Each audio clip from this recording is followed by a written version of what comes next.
Hello and welcome to Raju Notes channel, your pit stop for weekly current affairs updates. The updates tailor-made for students taking all kinds of competitive exams like UPSC, civils, defense and placement interviews. Please subscribe to the channel and stay updated every Sunday.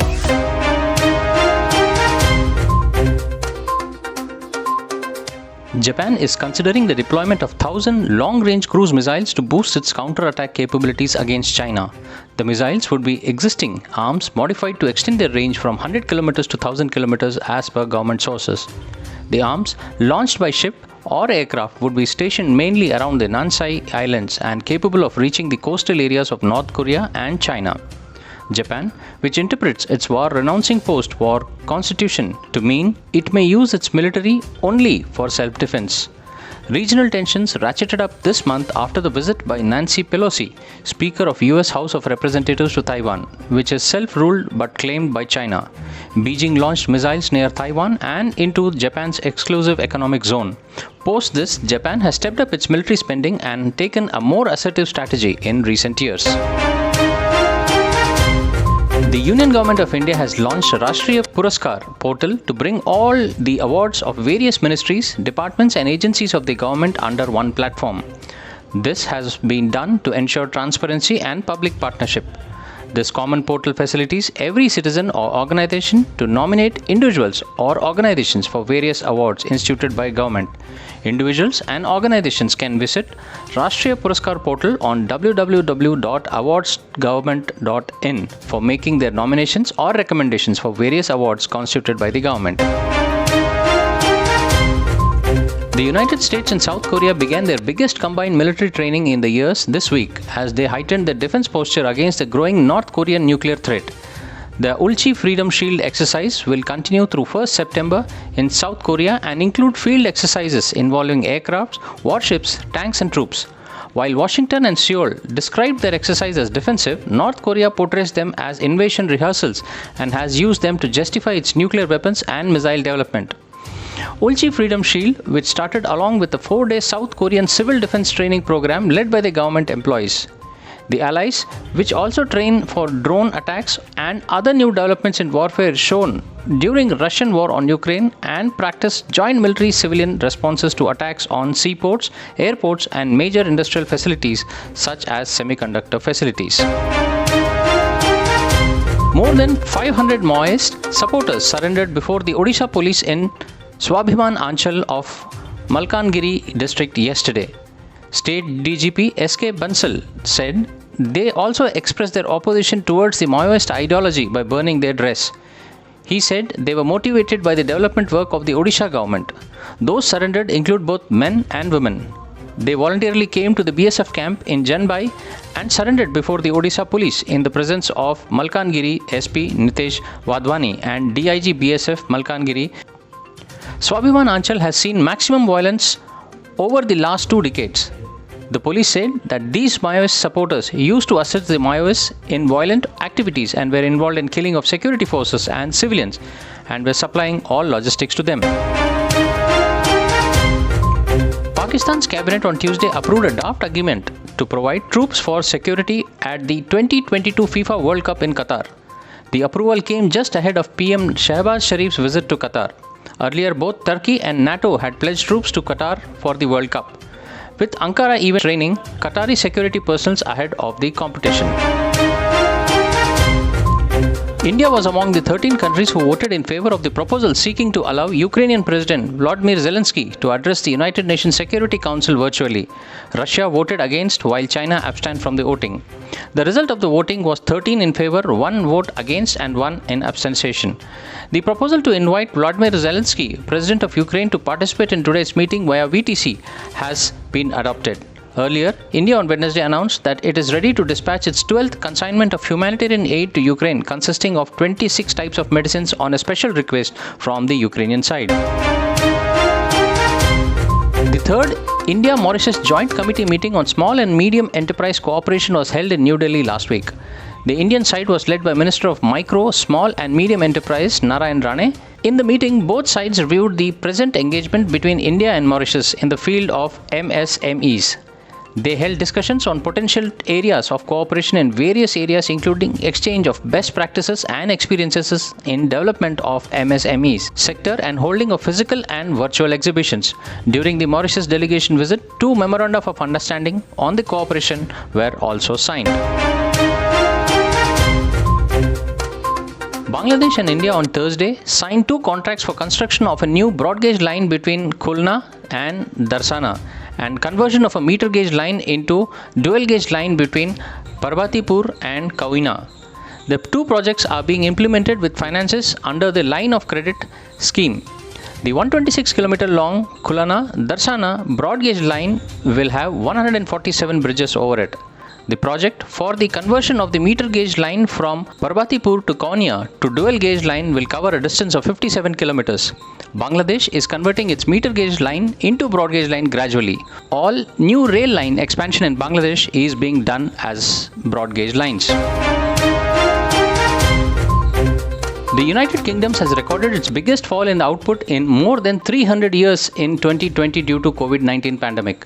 According to Office of National Statistics, the Office of National Statistics in a statement yesterday said that the gross domestic product (GDP) fell by 11% in 2020. According to historical data hosted by the Bank of England, this was a bigger drop than any of the Office of National Statistics previous estimates and the largest fall since 1709. The Office of National Statistics initial estimates had already suggested that in 2020 Britain suffered its biggest fall in output since the Great Frost of 1709. UK's economy bounced back sharply last year and recovered its pre-pandemic size in November 2021. Government has notified Battery Waste Management Rule 2022 to ensure environmentally sound management of waste batteries. Environment Ministry said the new rules will replace battery management and handling rules of 2001. The rules cover all types of batteries: electric vehicle batteries, portable batteries, automotive batteries, and industrial batteries. The ministry said it mandates that all waste batteries to be collected and sent for recycling, refurbishment, and prohibits disposal in landfills and incineration. The rules also promote setting up of new industries and entrepreneurships in collection and recycling of waste batteries. Prime Minister Narendra Modi has once again topped the global rating amongst the world leaders with an approval rating of 75%. According to a Morning Consulate survey, after Prime Minister Modi, Mexican President Andres Manuel Lopez Obrador and the Italian Prime Minister Mario Draghi came second and third respectively with 63% and 54% ratings. The list that features 22 world leaders ranked US President Joe Biden at the 5th spot with 41% rating. Biden is followed by Canadian President Justin Trudeau at 39% and the Japanese Prime Minister Fumio Kishida at 38%. The 30th meeting of Ministerial Level of Joint River Commission (JRC) of India and Bangladesh was held in New Delhi last week. The two sides finalized the text of Memorandum of Understanding on interim water sharing of Kushiara River. Both sides also welcomed finalization of the design and location of the water intake point on the Feni River to meet the drinking water needs of Sabroom town in Tripura as per October 2019 India-Bangladesh Memorandum of Agreement on the subject. The Indian delegation was led by Union Minister of Jal Shakti Gajendra Singh Shekhawat and the Bangladeshi delegation was led by State Minister for Water Resources Zahid Faruqi. The meeting assumed significance as it was held after a gap of 12 years.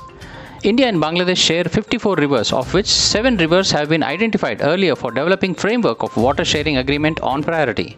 During the meeting, it was agreed to widen the areas of ongoing cooperation by including 8 more rivers for the data exchange. Joint River Commission of India and Bangladesh was constituted in year 1972. Lintoi Chanambam, a 16-year-old judoka from Manipur, won India's first ever gold medal in the history of Judo World Championship in Sarajevo on Friday. Before this, no Indian judoka had won a medal at any age group of the World Championship across genders. Lintoi faced Brazilian's Benca Reyes in 57 kg category finals on Friday.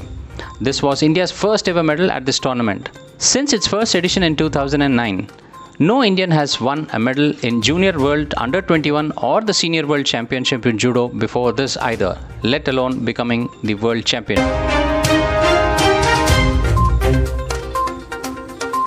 External Affairs Minister S. Jaishankar had called on Argentina's President Alberto Fernandez and discussed measures for making trade ties more sustainable and ambitious, as well as the potential for bilateral cooperation in defense and nuclear energy. Jaishankar, who arrived at Argentina on Thursday on the final leg of his maiden official visit to 3 Latin American countries, also met Economy Minister Sergio Massa and exchanged views on the economic cooperation. On the last working day of outgoing Chief Justice of India, N.V. Ramana, on Friday, the Supreme Court proceedings were live-streamed for the first time in the history. On September 26, 2018, a 3-judge bench of Supreme Court had allowed live streaming of the hearings in the Apex Court, barring hearings related to sexual offences and matrimonial disputes. NASA's James Webb Telescope has captured the first clear evidence of carbon dioxide in the atmosphere of a planet outside the solar system. This observation of a gas planet orbiting a sun like star 700 light-years away provides important insight into the composition and formation of the planet. The planet WASP-39b is a hot gas giant with mass roughly 1/4 that of a Jupiter. The planet's discovery was reported in 2011. Previous observations from the other telescope, including NASA's Hubble and Spitzer Space Telescope, revealed the presence of water vapor, sodium and potassium in the planet's atmosphere. Now, Webb's unmatched infrared sensibility and sensitivity has confirmed the presence of carbon dioxide on this planet as well.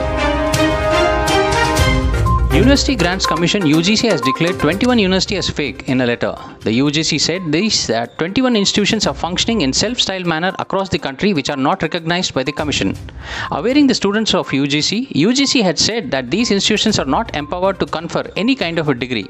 UGC said the highest 8 such fake universities are functioning in Delhi and 3 in Uttar Pradesh. It said the remaining 10 fake universities belong to state of Karnataka, Maharashtra, Kerala, West Bengal, Odisha, Puducherry and Andhra Pradesh. Students can check the same on the government website. Nagaland on Friday got its second railway station after a gap of more than 100 years with the commissioning of a new facility at Shokavi. The Dimapur railway station was inaugurated in 1903. Nagaland and Arunachal Pradesh will be directly connected by train service with the extension of Doyani Polo Express till Shokavi railway station. And now for the segment where we see the events that unfolded this week back in history.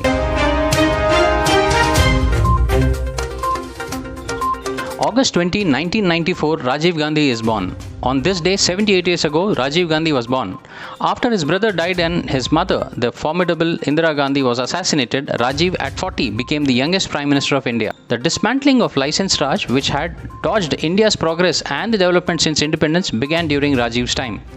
But his legacy is tainted by the 1984 anti-Sikh riots and the Bofors scandal. This heir to tragedy was himself tragically assassinated in 1991. August 22, 1894, Mohandas Gandhi starts fighting for Indians in South Africa. On this day, 128 years ago, Mohandas Gandhi formed Natal Indian Congress to fight discrimination against Indian traders in Natal. It was the first permanent political organization to fight the rights for Indian in South Africa. The 21 years that Gandhi spent in South Africa were critical in making of Mahatma.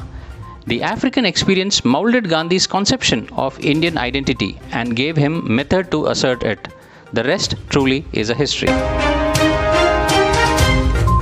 August 23, 1939, Soviet Union allies with Nazi Germany. On this day, 83 years ago, Nazi Germany and the Soviet Union signed a non-aggression pact which stunned the world, giving the diametrically opposite ideologies of fascism and communism. They also signed a second secret agreement that promised to divide Eastern Europe between them. Adolf Hitler violated the pact with Joseph Stalin in less than 2 years, attacking the Soviet Union in 1941. This was the blunder that costed Hitler both World War II and his life. August 25, 1944, Paris is liberated. On this day, 78 years ago, Allied and French resistance forces entered Paris and drove out the last significant Nazi opposition, liberating the city after 4 years of Nazi occupation. The liberation was considered symbolic victory in the Allied fighting against the Nazis and marked the beginning of the end of World War II. General Charles de Gaulle, who was being in exile, assumed the leadership of liberated France. The myth that the Paris will be liberated solely by the white French resistance fighters was subsequently perpetuated. August 26, 1910, Mother Teresa is born. On this day, 112 years ago, Agnes Knock Bojahiu. Later, Mother Teresa was born in Skopje, Macedonia. The founder of the Order of Missionaries of Charity is considered one of the last century's greatest humanitarians. She was awarded 1979 Nobel Peace Prize and canonized as a Saint Teresa of Calcutta in 2016. But her views on abortion, contraceptives and modern medicines were considered regressive. She is also accused of deliberately painting an unpleasant image of Calcutta for publicity.